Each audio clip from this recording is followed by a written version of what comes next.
జిల్లాలో యువజనోత్సవాలు వైభవంగా ప్రారంభమయ్యాయి. సూరంపాలెంలోని ఆదిత్య ఇంజనీరింగ్ కాలేజ్ లో 3 రోజుల పాటు జరిగే ఈ యూత్ ఫెస్టివల్ ను ప్రముఖ సినీ డైరెక్టర్ సుకుమార్ ప్రారంభించారు.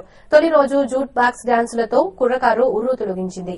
ఈసారి అమ్మాయిలు అబ్బాయిలకు పక్కపక్కనే జూట్ బ్యాగ్స్ లు పెట్టి డాన్సులు చేయించారు.